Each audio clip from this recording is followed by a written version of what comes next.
Chapter 1. The Adventure of Tolya Klyukvin. Have you ever been caught in an embarrassing situation? How did you deal with it? Would you like to read the story of two boys who had to go through an embarrassing situation? This is an excerpt from the book The Adventures of Tolya Klyukvin by a very famous Russian author, Nikolai Nosov. In this extract, Tolya and his friend Misha are in the countryside at Aunt Natasha's house. Let's find out what happens. Misha and I moved to Aunt Natasha's house. She had a dog named Dianka. The very next day, Dianka had 6 puppies. Aunt Natasha was very upset when she saw how many puppies there were. We promised we would find homes for them when they got a little bigger. Soon, the puppies were running along the yard, and we spent our time playing with them. Aunt Natasha reminded us about finding homes for them. We got busy doing this and finally managed to give away 5 puppies. Now, only 1 puppy was left.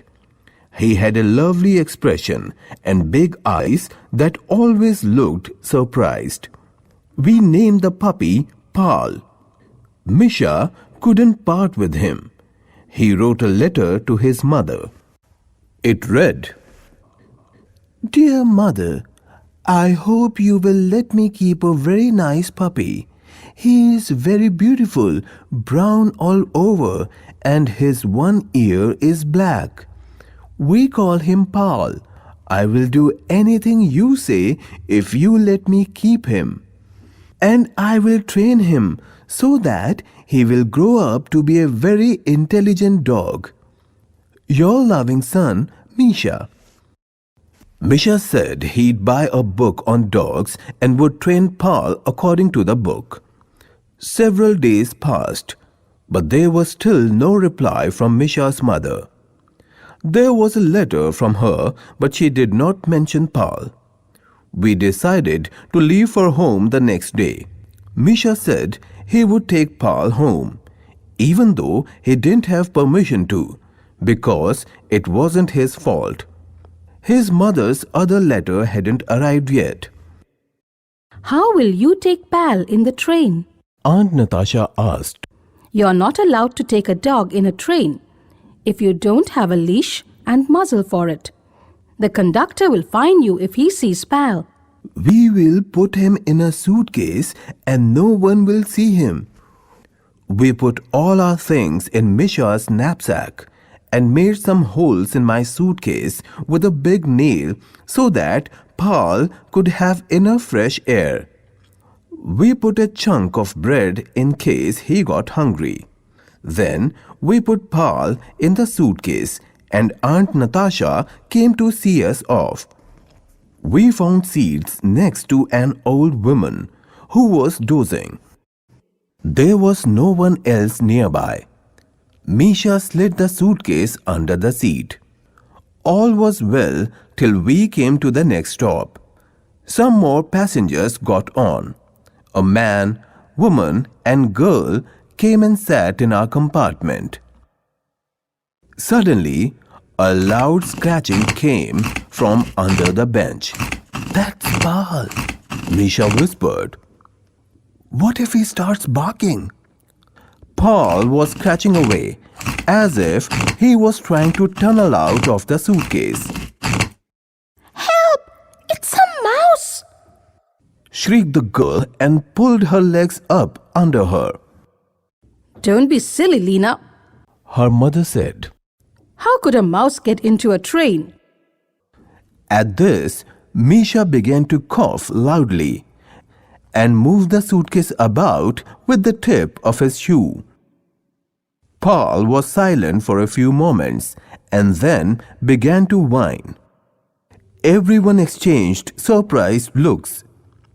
Just then, someone in the next coupe began to play an accordion, and the sound of the music drowned out Paul's whining. But a few moments later, the music ended.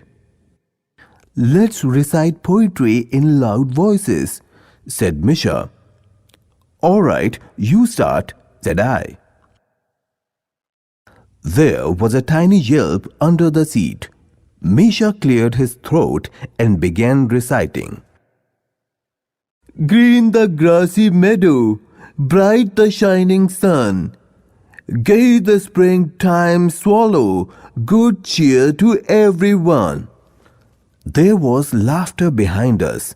Someone said, "It's nearly autumn, and here we are welcoming the spring." Lena giggled and said, What funny boys! First they scratch like mice, then they recite poems. Misha paid no attention to anyone. As soon as he finished the poem about spring, he began another, all the time tapping his foot. "Fresh and green my garden looks, with lilac fragrance in the air, with its cool and shady nooks, with cherry trees and linder fair." Ah, summer at last! Someone else remarked merrily. Still Misha ignored him. He was now on to winter. "This winter the rejoicing peasant is seen again upon the sleigh. His pony also finds it pleasant to trot along the snow-clad way." Then things took a sudden turn and winter was followed by autumn. "What a gloomy picture! Clouds and nothing more." At this, Paul began to whine loudly. Misha shouted, "Why so early autumn with your chilly blight?" The old woman who had slept through all this woke up nodding and said, Yes, dear, you are right. It's an early autumn this year. She began to pat Misha's head. Misha kicked me, signaling me to continue. But all the poems I had ever known escaped me just then. All I could think of were the words of a song. A moment later, I was shouting the words out just as if this was another poem. Lena's father looked thunderstruck. "Oh no," he moaned, "another actor." Meanwhile, I went through the song twice. When I stopped, Misha came to my rescue. He began with great emphasis. "Serene is the Ukrainian night. The sky is clear. The stars are shining." More passengers got on at the next stop. Well, one of them said, "There's a poetry recital on here." Meanwhile, Misha had reached the end of his poem. He kicked me again, as before. I couldn't seem to think of anything except a song, which I started reciting. "All the world around I traveled. Nowhere could I find my love." Lena laughed and said, All he knows is songs. "It's not my fault. He recited all the poems I know," I said. The train was approaching the city. The passengers took down their bags.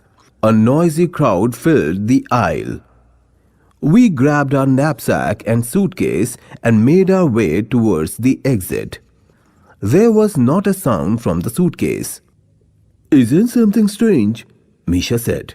"See how quiet he is when he can bark, and remember how he yelped when he should have been still. Let's have a look. Maybe he's suffocated." Misha set down the suitcase and opened it. We were dumbfounded. There was no puppy inside. Instead, there were some books and notebooks, a towel, a cake of soap, a pair of horn-rimmed eyeglasses, and a pair of knitting needles. We had got someone else's suitcase. We ran back to the train. It was empty. We ran through each compartment, looking under all seats. Paul was lost.